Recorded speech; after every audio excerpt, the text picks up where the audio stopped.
ठीक है जी, ये हो गया हमारा ओमनी लाइट। इसको मैं पीछे एक्चुअली लेके जा रहा था ताकि इसका हम फॉल ऑफ देख सकें, अटेनुएशन देख सकें।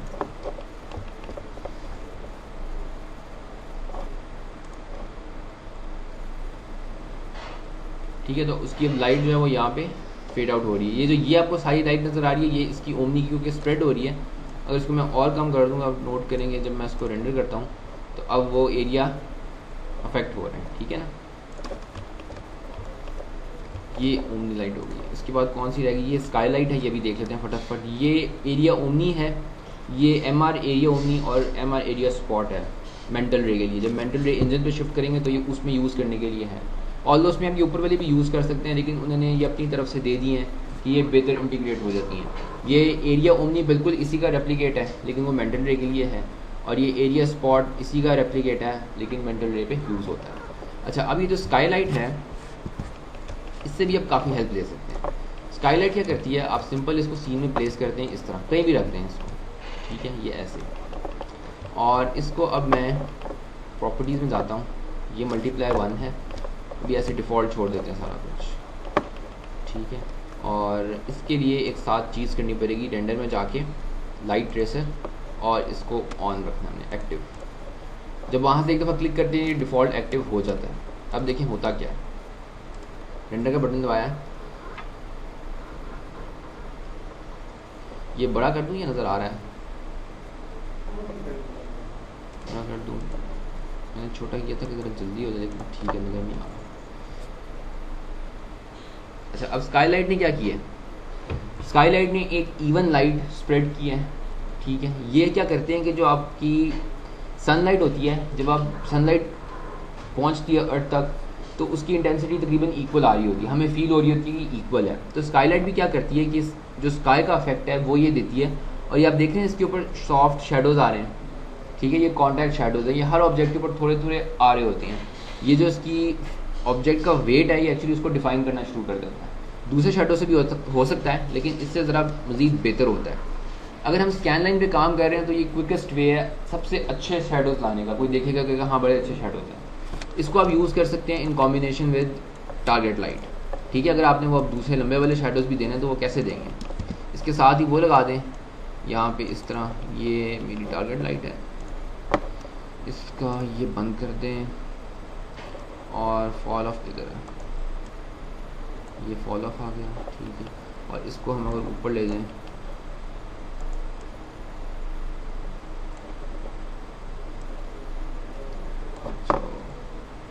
और या ठीक है, और इसको मैं बंद कर देता हूँ अभी के लिए ऐसे, एंटर। और पर्सपेक्टिव, अगर मैं यहाँ पे पर्सपेक्टिव को इस तरह मूव करके यहाँ रखूँ और कंट्रोल C प्रेस कर दूँ तो एक कैमरा अप्लाई हो जाता है उसी एंगल के ऊपर। ठीक है, ये कैमरा आ गया। अब मुझे ये बार बार पर्सपेक्टिव को मूव करने की ज़रूरत नहीं है। ये इसको राइट क्लिक करते हैं, अब रेंडर करके देखते हैं रिजल्ट क्या आता है।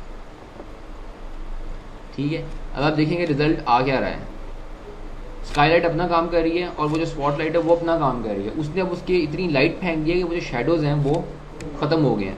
तो हम क्या करेंगे कि हम इन दोनों को मिक्स एंड मैच करके कंट्रोल करते हैं। अगर लेट्स से मैं इसको कहता हूँ 0.2, अब देखते हैं कि वो शेडोज़ आ रहे हैं कि नहीं आ रहे, जो कॉन्टैक्ट शेडोज़ लगाए। ठीक है, अब वो देखें, अब वो शेडोज़ भी नज़र आ रहे हैं और आपके वो दूसरे वाले शेडोज़ इसलिए नज़र नहीं आ रहे कि ये ऑफ है। और अब हम इसको शेडो मैप कर देते हैं, एरिया शेडोज़ नहीं करते, क्योंकि स्काईलाइट वो काम कर रही है सॉफ्ट शेडोज़ वाला।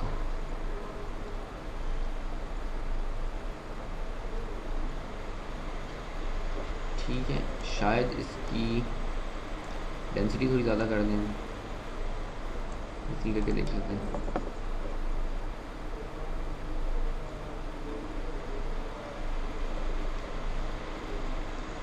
हल्के हल्के आ रहे हैं, हमेशा थोड़ा सा इसके पास जाना पड़े, जूम करके इसके पास जाते हैं। और हम अपने जो स्काईलाइट की है वो भी जो लाइट है थोड़ी सी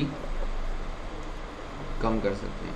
अच्छा, इसके बाद जो मैंने भी आपको यहाँ से लाइट ट्रेसर बताया था, ये भी इसकी प्रॉपर्टीज़ हैं, लेकिन हम इसको अभी के लिए डिफ़ॉल्ट छोड़ देते हैं। ये बेसिकली स्काईलाइट की जो बाउंसेस होती हैं, और जो आगे जाके हम जब मेंटल रे में थोड़ा सा इसको करेंगे डिटेल में तो ये उस वक्त हम देख लेंगे इनको छेड़ने का नहीं छेड़ना। वैसे स्काई लाइट अगर आप यूज़ करें तो ये आइडियल सेटिंग इसकी हुई नहीं है, ज़्यादा कर देंगे तो फिर रेंडर टाइम ज़्यादा हो जाएगा। अच्छा, इसको हम अभी रेंडर कर लेते हैं फिर से। अब हमने स्काई लाइट की वैल्यू कम की है, ठीक है ना। तब हमें सॉफ्ट शेडोज़ भी आ रहे हैं और जो हमारे वो वाले शेडोज़ हैं वो भी विजिबल हो रहे हैं, ठीक है। और ऑफ कोर्स ये नॉर्मल है कि जब आप लाइट को जितना दूर लेके जाएंगे, जितना पास लेके जाएंगे, शेडो की लेंथ वेरी करती रहेंगी जिस तरह होता है। यहाँ तो कोई चीज़ ना समझ आई हो इसके।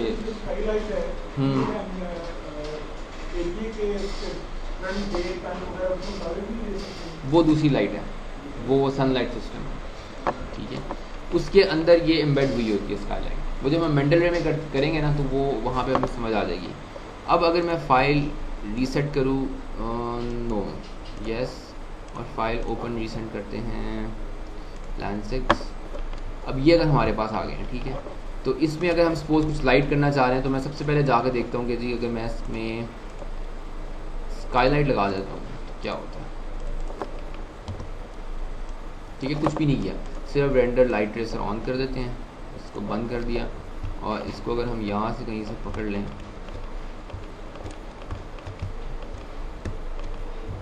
लेट्स से ये जगह है, और इस पे हम एक मटेरियल लगा देते हैं इस तरह। इस पर अगर मैं कलर चेंज कर देता हूँ, चेंज हो रहा है, हाँ ठीक। और इधर अगर मैं चला जाता हूँ तो क्या हमारे पास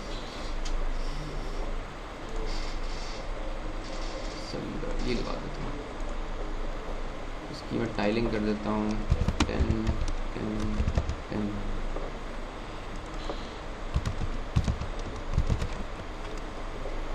अच्छा सॉरी, टाइलिंग ही मैंने छेड़नी थी, मैंने इसका ये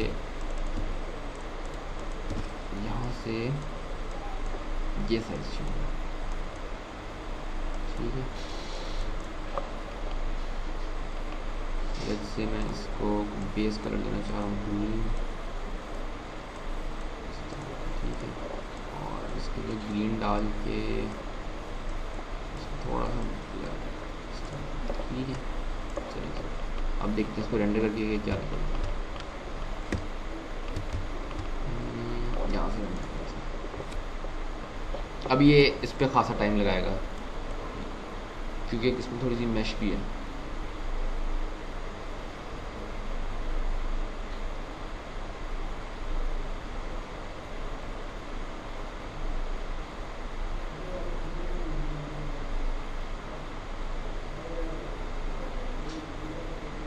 ठीक है, ऑफ कोर्स उसकी अब रेंडरिंग स्लो हो गई है क्योंकि ऑब्जेक्ट ज़्यादा हैं, इसमें मैश है काफ़ी ज़्यादा लोफ्टिंग के अंदर और काफ़ी कुछ। लेकिन अब आप नोट करें कि आपके जो शेडोज़ हैं वो हर जगह फील होना शुरू हो गए हैं, ठीक है ना। आपको चीज़ की पता चल रही है कि जी हाँ चीज़ें जा रही हैं,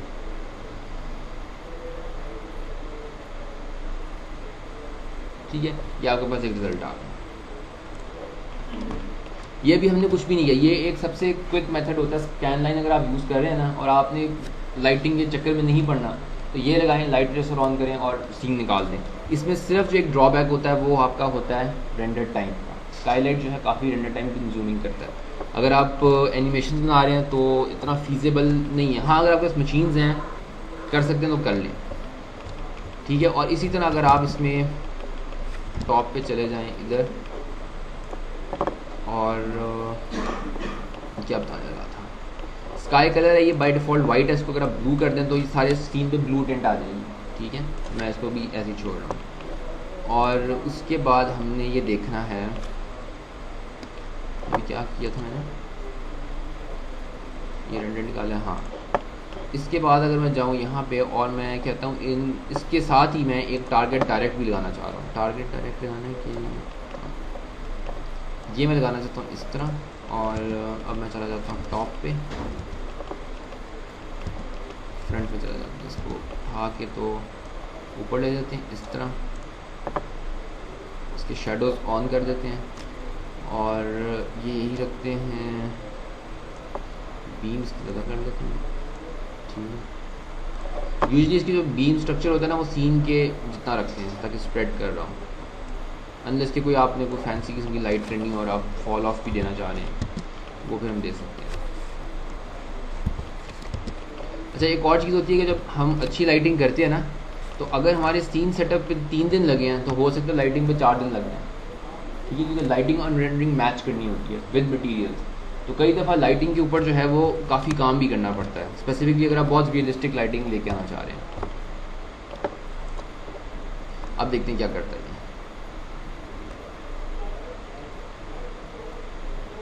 ठीक है, अब पहले एक थोड़ी सी सॉफ्ट फील थी, अब एक हार्श फील आना शुरू हो गई है, जो कि हमने सन को सिमुलेट किया है।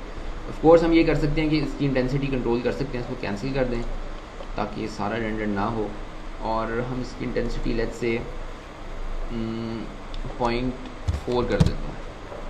और ये जो कलर है इसके अंदर थोड़ा सा येलो ऐड करते हैं, और इधर से थोड़ा ब्लू भी ऐड करना चाहता हूँ मैं। इसको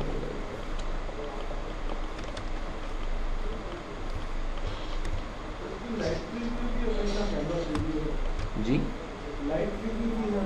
नहीं, वो रेंडर ही करना पड़ेगा हमेशा। इसके अंदर एक होता है एक्टिव शेड होता है, लेकिन वो टाइम उतना ही कंज्यूम कर रहा होता है। वो खोल सकते हैं साथ, वो ये करता है कि आप लाइट चेंज करते हो साथ रेंडर करके दिखाता है, लेकिन वो मोर और लेस उतना ही टाइम ले रहता है, कोई फ़र्क नहीं पड़ता। ये जब हम यूजली इसको काम कर रहे होते हैं ना इसके ऊपर, तो इसका फ्लो क्या होता है कि आप एक बेस लाइट सेट करते हैं, ठीक है, जो सीन को देखते हैं उसको हम बहुत छोटा रेंडर निकालते हैं उसका, क्योंकि वो इतना टाइम नहीं होता, तो हम यहाँ से जाके ना 320 है इससे भी छोटा निकालते हैं। उससे ये होता है कि सीन का जो एक ओवरऑल फील है ना वो पता चलती है कि हाँ ये ठीक है। मेन शेडोज़ और लाइट की इंटेंसिटी सेट करने के बाद फिर अगर आपने कुछ डिटेल में देखना है तो वो पोर्शन जूम करके उसको फिर चेक करते हैं, ठीक है ना। अब हम कहते हैं जी हाँ ठीक है, डे लाइट आ रही है और सारा कुछ हो रहा है, तो ये सही है, अब बड़ा रेंडर निकाल देते हैं। जब भी टेस्टिंग करनी है तो छोटे पे करनी है, बड़े पे ना करें, ठीक है। हाँ वो भी कर सकते हैं, वो भी यहाँ पे आपके पास। हाँ अगर आपने सपोज़ बड़ा रेंडर भी लेना है और आपने उसको जल्दी भी करना है तो 6 इस पर मैंने शिफ्ट किया, और यहाँ से आप इसको कहें रीजन, और ये इधर क्यों नहीं आ रहा,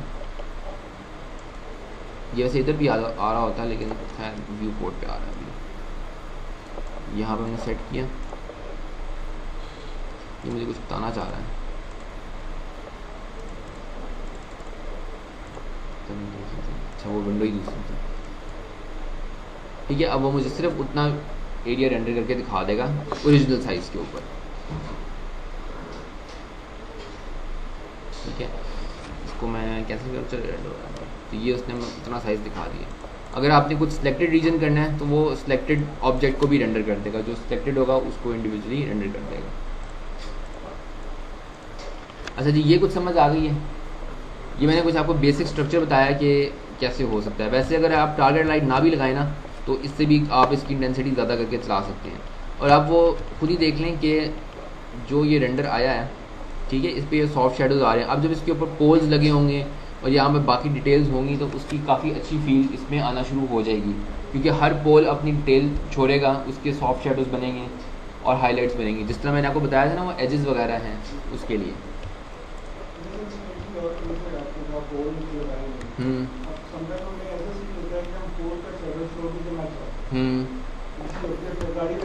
ठीक है, अच्छा ठीक है,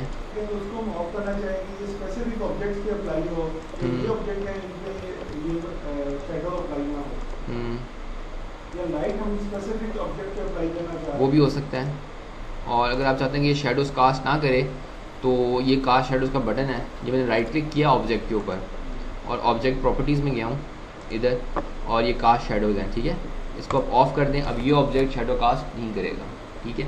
अगर आप चाहते हैं कि इसके ऊपर लाइट भी ना भरे तो लेकिन वो खैर ब्लैक हो जाएगा, तो आप इसको बंद भी कर सकते हैं। ये तो खैर फिर रेंडरेबल ही बंद हो जाएगा, ठीक है। अगर आप चाह रहे हैं कि इसके ऊपर लाइट ना दूसरों पे है तो उसका फिर लाइट में जाके करना है। और एक और तरीका भी होता है अपना ये सीन सेव करने का। इसमें एक आ रहा है रिसीव शेडोज़। इसका मतलब क्या है कि अगर एक रोड के ऊपर आपने एक ट्री लगाया है और एक पोल लगाया है, तो अब पोल के ऊपर शेडो ट्री का लाने की ज़रूरत नहीं है हमें, बहुत शायद टाइम कंज्यूमिंग हो जाएगा। तो आप क्या करेंगे कि पोल को कहें रिसीव शेडोज़ बंद कर दो, ठीक है। वो अब कोई शेडो रिसीव नहीं होगा, सिर्फ अपना शेडो देगा। तो आपका टाइम रेंडरिंग का बहुत सेव होगा। इसी तरह अगर ट्री है तो ट्री के ऊपर में पोल का शेडो नहीं चाहिए या बाकी चीज़ों का भी शेडो नहीं चाहिए, तो आप ये रिसीव शेडो बंद करते हैं, वो शेडो रिसीव नहीं करेगा किसी चीज़ से, ठीक है ना। तो ये एक दो चेक बॉक्सेस हैं, थोड़े से इंपॉर्टेंट होते हैं। अच्छा, अब अगर हम चाह रहे हैं कि कुछ ऑब्जेक्ट्स जो हैं वो शामिल हों और कुछ ना हों, तो उसका तरीका ये होता है कि जो भी आप लाइट लगाएंगे उसके यहाँ पे ये एक्सक्लूड और इंक्लूड होता है, ठीक है। एक्सक्लूड है, यहाँ पे आपके सारे ऑब्जेक्ट्स की लिस्ट आ रही होती है। अब अगर आपने सब नेम प्रॉपर किया तो बड़ा हेल्पफुल हो जाता है इस स्टेज पे। आप बॉक्स 1 को चाहते हैं, आप पता नहीं ये कौन से हैं, खैर लॉफ्ट देख लेते हैं। लॉफ्ट 5 में चाहता हूँ कि एक्सक्लूड हो जाए, तो वो एक्सक्लूड हो गया। अगर मैं चाह रहा हूँ कि सिर्फ एक ऑब्जेक्ट के ऊपर ये लाइट पड़े और बाकी पे ना पड़े, तो मैं ये वाली जो लिस्ट है ये इंक्लूड में शामिल कर दूँगा। अब लॉफ्ट 5 इंक्लूड हो गया, बाकी सब अंधेरा हो गया। अब इसको रेंडर करके देख लेते हैं कि क्या रिजल्ट आ रहा है, ठीक है। इसको रेंडर करना हमने,